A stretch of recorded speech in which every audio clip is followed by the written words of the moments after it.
Hey, my name is Noah. I'm 29.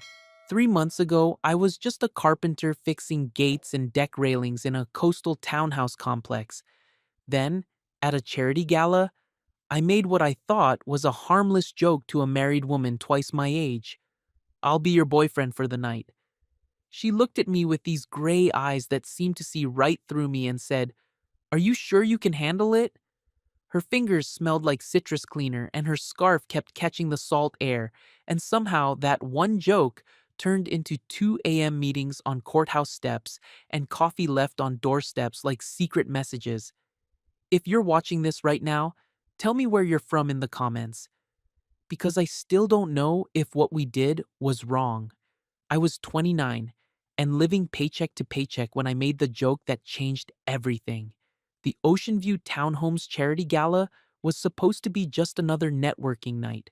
I'd been doing handyman work around the complex for 2 years, and Maya from the HOA board kept pushing me to show my face at community events. Good for business, she said.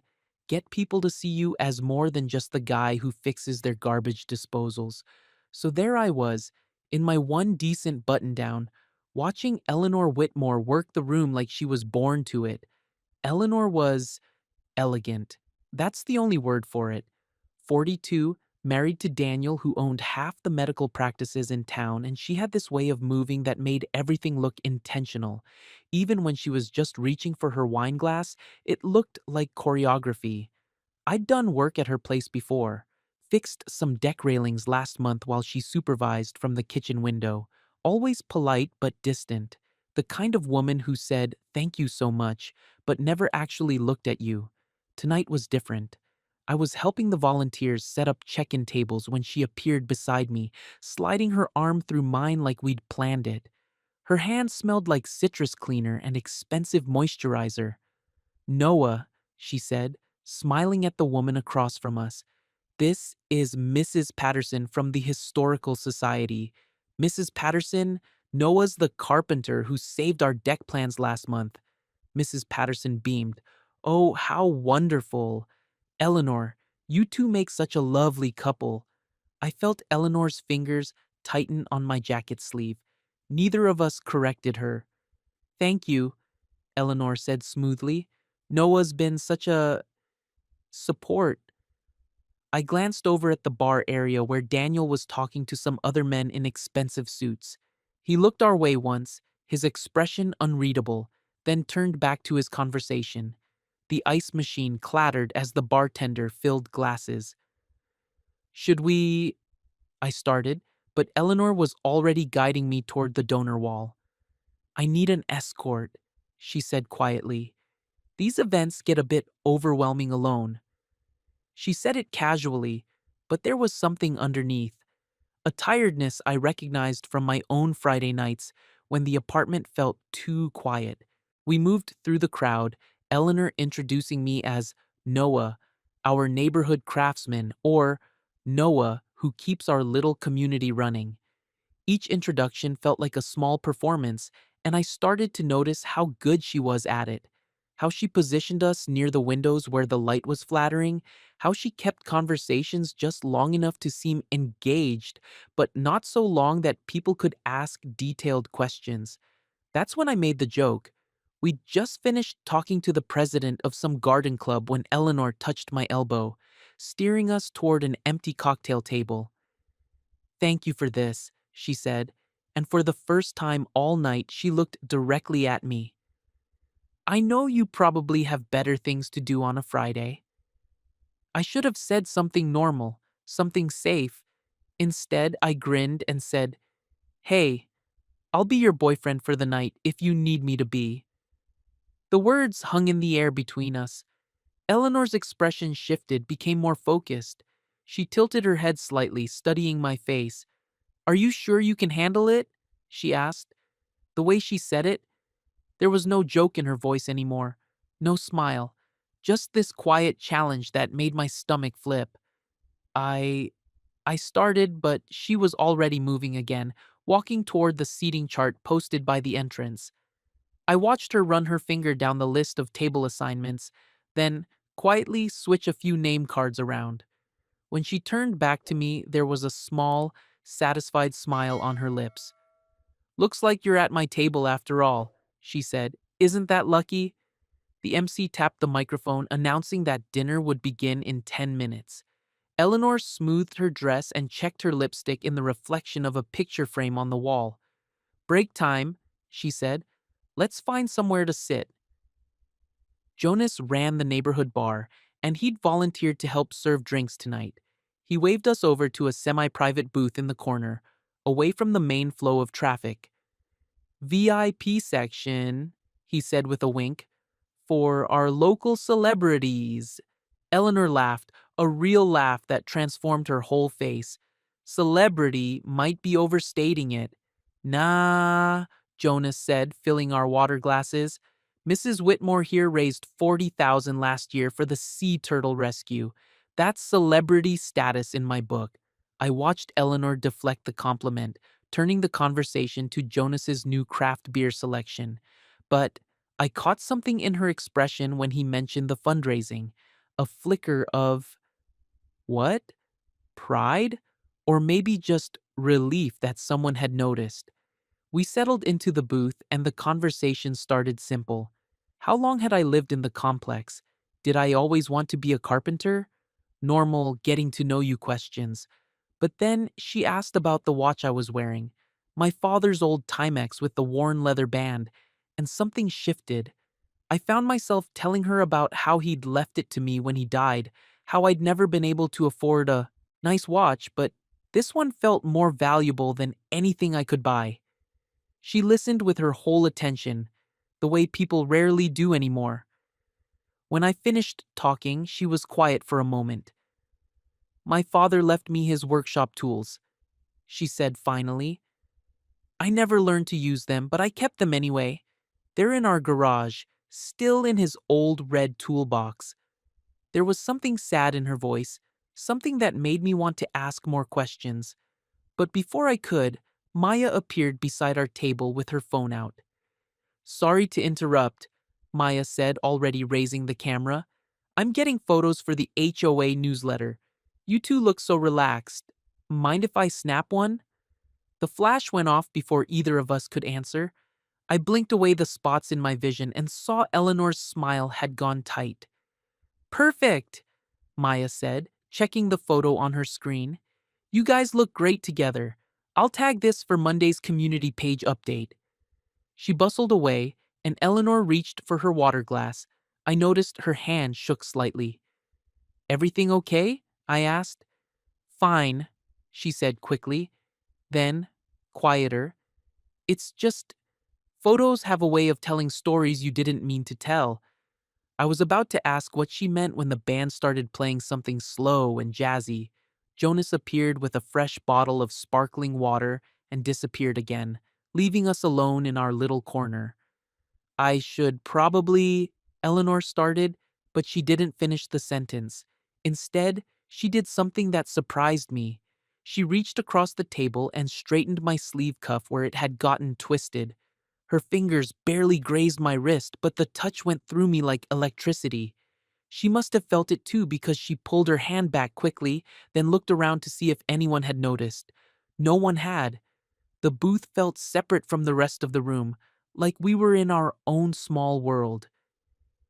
"Daniel doesn't usually come to these things," she said suddenly. "He thinks charity events are—" She paused, searching for the right words. "He says they're performative, that real giving should be private." "What do you think?" I asked. She considered this, turning her wine glass in small circles on the table. "I think sometimes performance is how we practice being the people we want to be." Before I could respond, a shadow fell across our table. I looked up to see Daniel approaching, his smile perfectly calibrated. "Mind if I steal my wife for a moment?" he asked, though he was already extending his hand to Eleanor. "The Hendersons want to discuss the hospital wing donation." Eleanor stood smoothly, her public mask sliding back into place. "Of course, Noah, this is my husband Daniel. Daniel, Noah Reed, he's the carpenter who rebuilt our deck railings. Daniel's handshake was firm, his eyes friendly but assessing. Have we met before? You look familiar. I worked at your house last month, I said. Spent about 3 days on that back deck project. Right, Daniel said, though I could tell he didn't remember me at all. In his world, I was part of the background.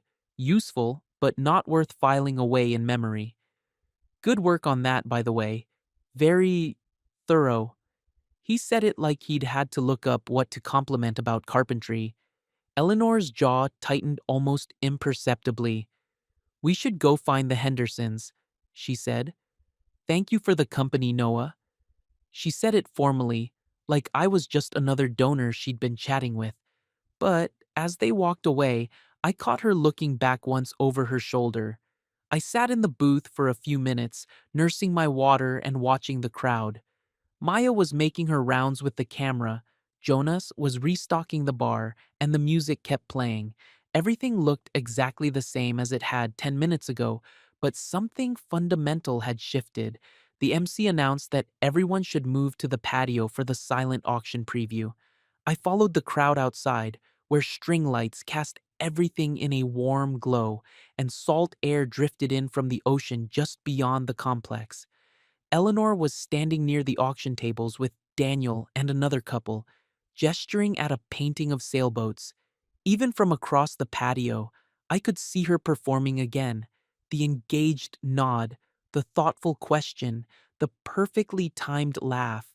But then the wind picked up, and she wrapped her arms around herself. It wasn't really cold, but she shivered slightly. I started to move toward her, thinking maybe I could offer my jacket, but stopped when I realized how that would look. Instead, I watched as Daniel noticed her shiver and did nothing. Just kept talking to the other man about golf schedules or stock portfolios or whatever they talked about. That's when Mrs. Kravitz appeared beside me. Mrs. Kravitz lived in the unit directly across from Eleanor's, and she had a reputation for knowing everyone's business, not in a malicious way. She just paid attention.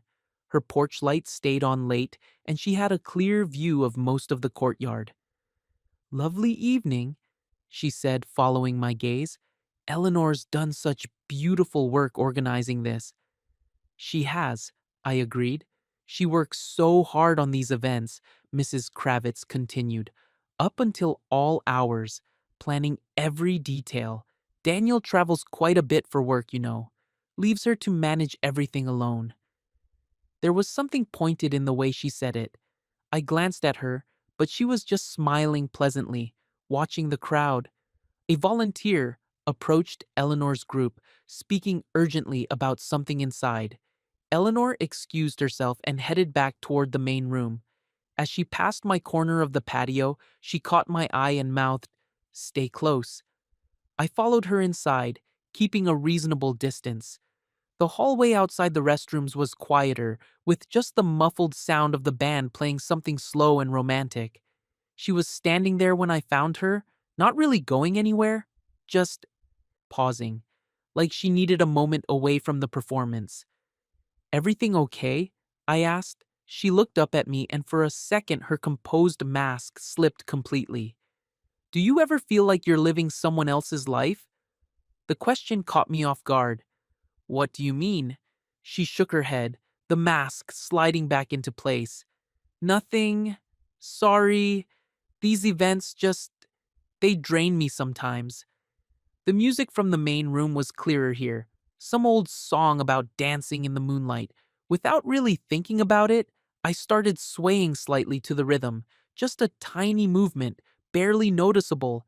Eleanor noticed. She glanced around the empty hallway, then began swaying too. Not touching, not dancing really, just moving to the same music. Two people breathing in sync. For maybe 30 seconds, we existed in that small pocket of space and time. Her eyes stayed on mine, and I found myself leaning forward slightly. She did the same. We were maybe 6 inches apart when... Eleanor? Jonas's voice cut through the moment. Sorry to interrupt, but they're closing the silent auction. You're needed for the announcements. We stepped apart like we'd been doing something wrong. Eleanor smoothed her hair and checked her lipstick again in the dark window reflection. "Thank you," she said to me, though I wasn't sure what she was thanking me for. The look she gave me said, "Later," in a language I was just learning to read. I followed them back to the main room, where Maya was typing frantically on her phone by the bar. She looked up as we approached, her expression excited.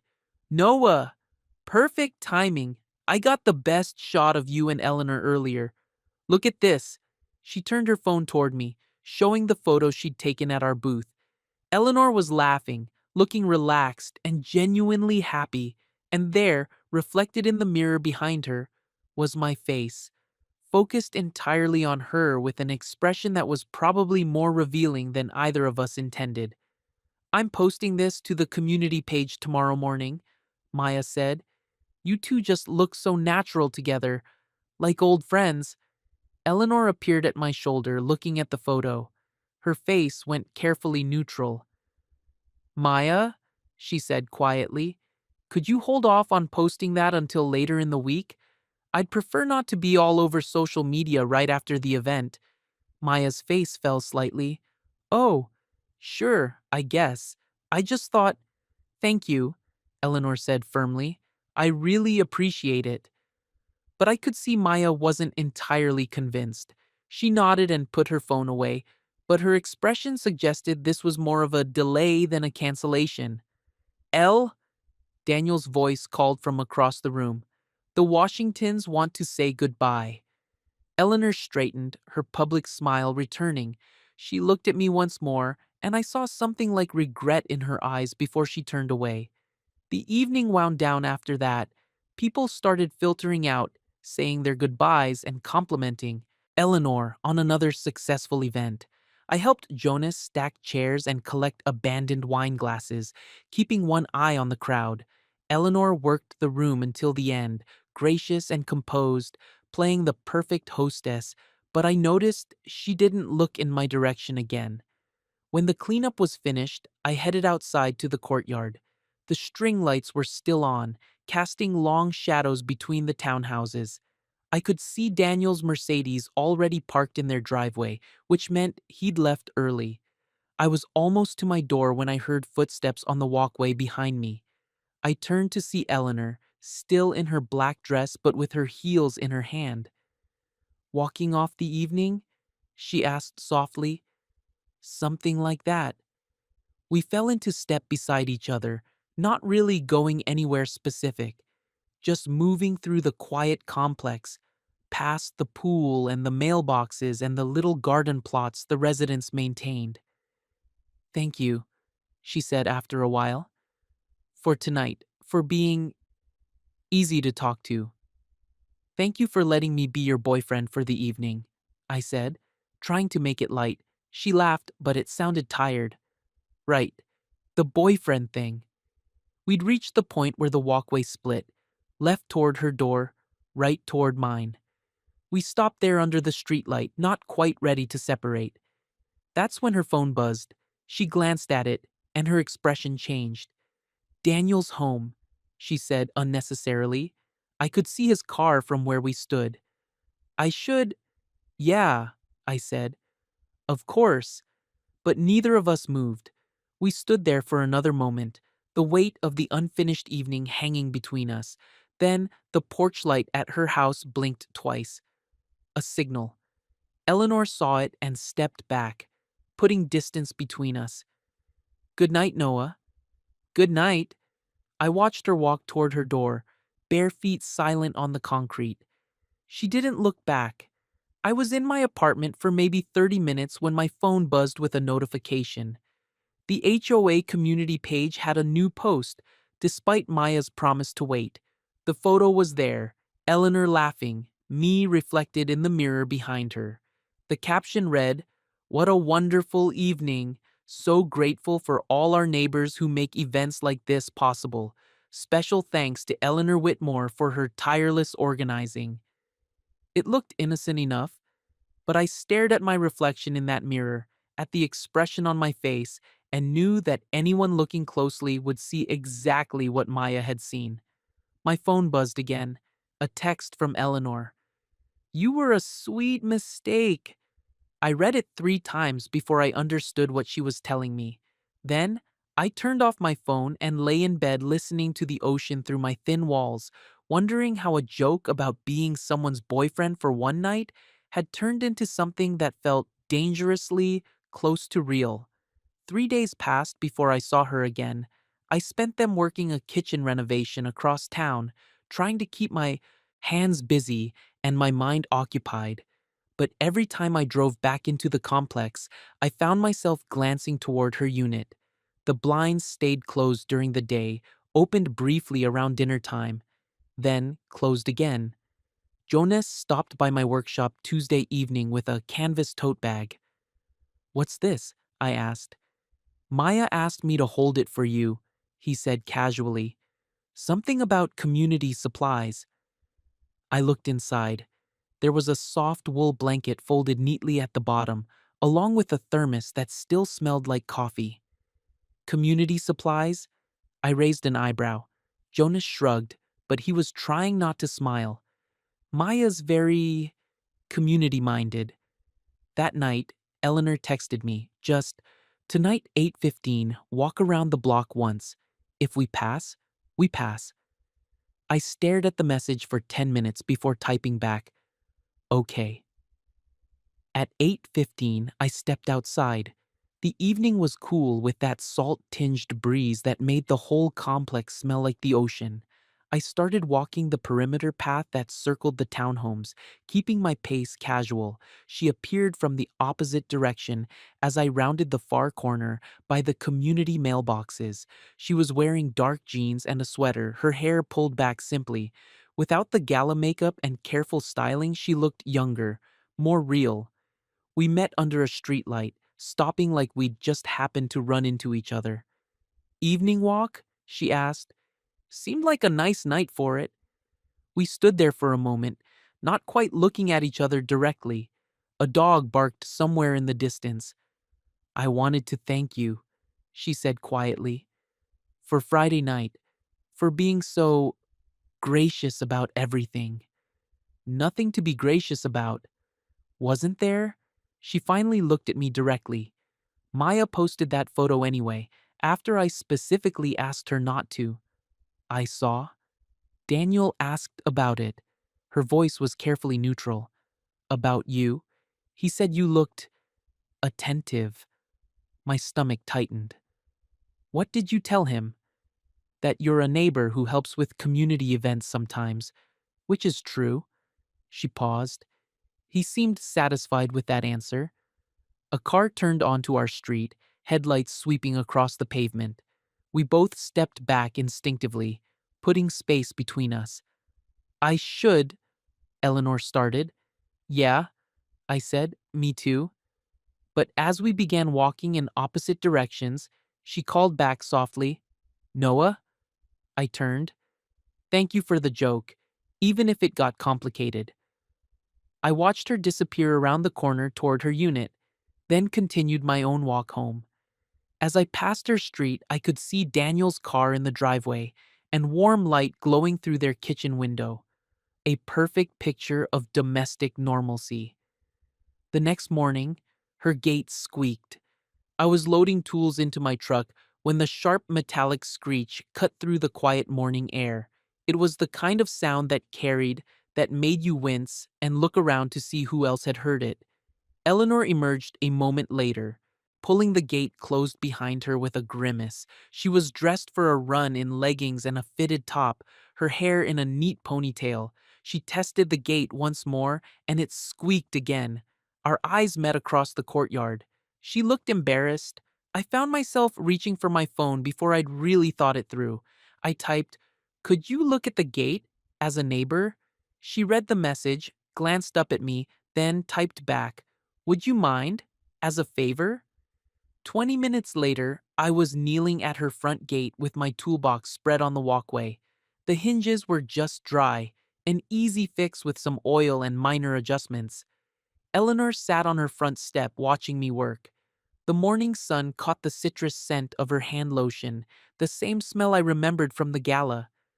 "You don't have to do this," she said. It's just a quick fix. Won't take long. I mean, you don't have to help me after everything.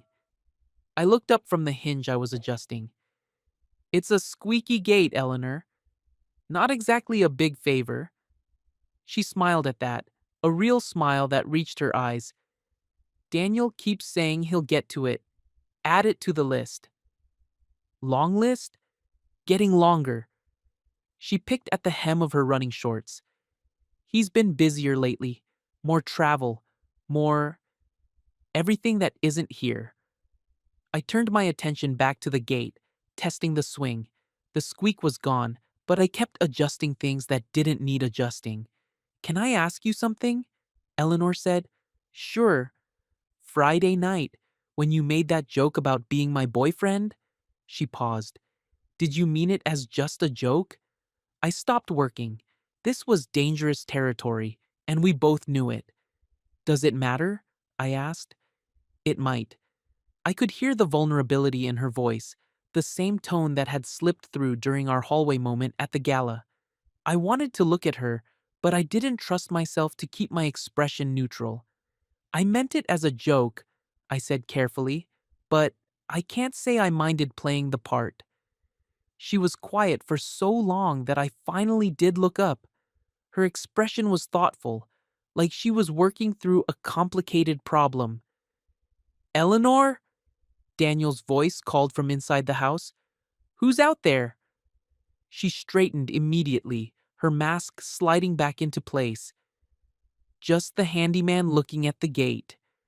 Daniel appeared in the doorway a moment later, coffee mug in hand. He was wearing an expensive-looking polo shirt and khakis, obviously dressed for golf. Noah, right? He said, walking over. Good to see you again. He shook my hand with the same assessing grip from the gala. This time, though, his attention lingered longer, like he was trying to place something that had been bothering him. Gate giving you trouble? He asked Eleanor. Just squeaking a bit. Noah offered to take a look. That's very neighborly. Daniel's tone was pleasant, but there was something underneath it. You seem to have a lot of maintenance needs lately. Old hardware, I said, packing up my tools. Salt air is tough on metal. I'm sure. Daniel sipped his coffee, still watching me. Speaking of maintenance, didn't we talk about doing some work on the deck? We did. I stood up, shouldering my toolbox. I can send you an estimate later today. Perfect. I'm thinking we should move on that soon. Get it handled properly. There was emphasis on properly that made it clear this wasn't just about deck maintenance. This was about establishing territory. I'll put together some options, I said. Eleanor had gone very still during this exchange, watching the subtle power play unfold. When Daniel went back inside to get ready for golf, she walked me to the end of her driveway. I'm sorry, she said quietly. He's not usually territorial? Obvious about it. I tested the gate one more time, satisfied with the silent swing. It's fine. I get it. Do you? I looked at her then, really looked at her. Standing there in her running clothes with her hair messed up from sleep, she looked nothing like the polished fundraiser from Friday night. She looked real and uncertain and beautiful in a way that made my chest ache. Yeah, I said. I get it. That afternoon, Daniel called to schedule the deck estimate for Saturday morning. He also mentioned casually that the HOA was organizing a volunteer build day on Sunday. And wouldn't it be great if I could help out with that too? Eleanor's coordinating it, he said. I'm sure she could use reliable hands. The message was clear. Be the helpful handyman. Stay in your lane. Play your part. I agreed to both because refusing would have been more suspicious than accepting. Saturday morning, Daniel walked me through the deck project with professional courtesy and underlying tension. He asked about my schedule, my other clients, whether I worked evenings or weekends. All perfectly reasonable questions for a potential customer, but they felt like an interrogation. Eleanor appeared once, bringing coffee and asking if we needed anything.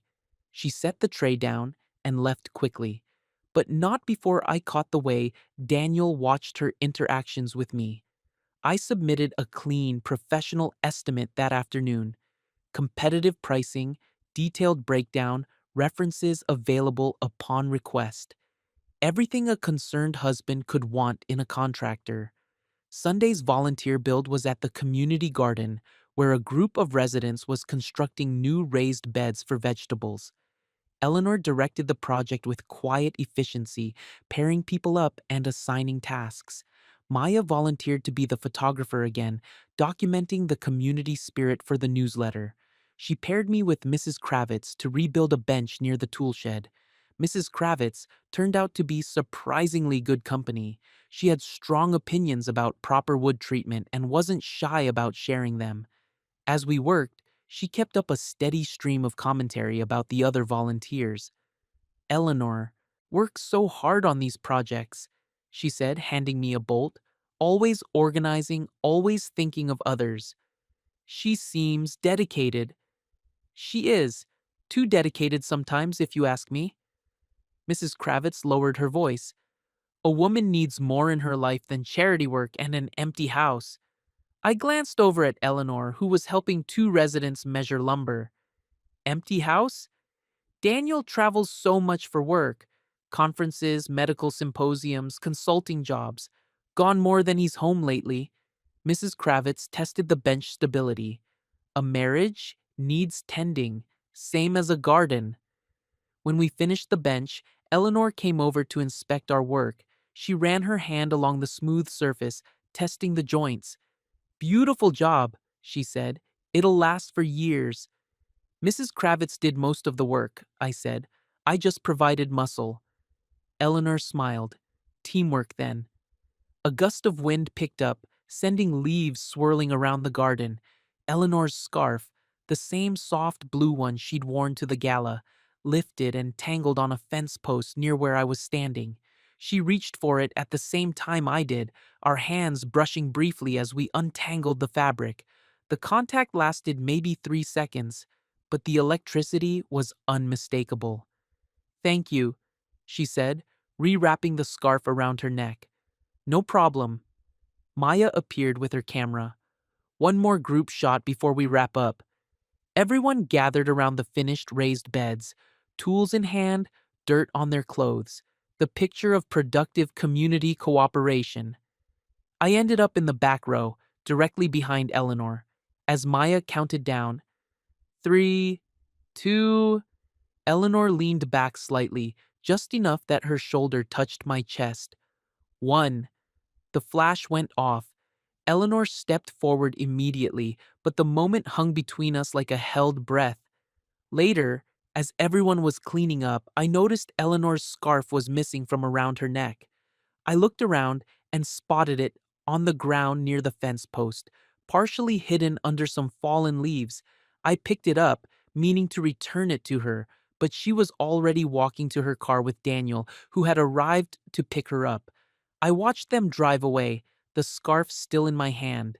That evening, I made a decision that probably wasn't smart. I walked to the shared railing between our units, a low fence that separated our small patios, and draped the scarf over it carefully. Not hidden, but not obvious either. Just returned to neutral territory. Then I went inside and tried to forget about the way it had smelled like her perfume in the salt air. At 2:07 a.m., my phone buzzed.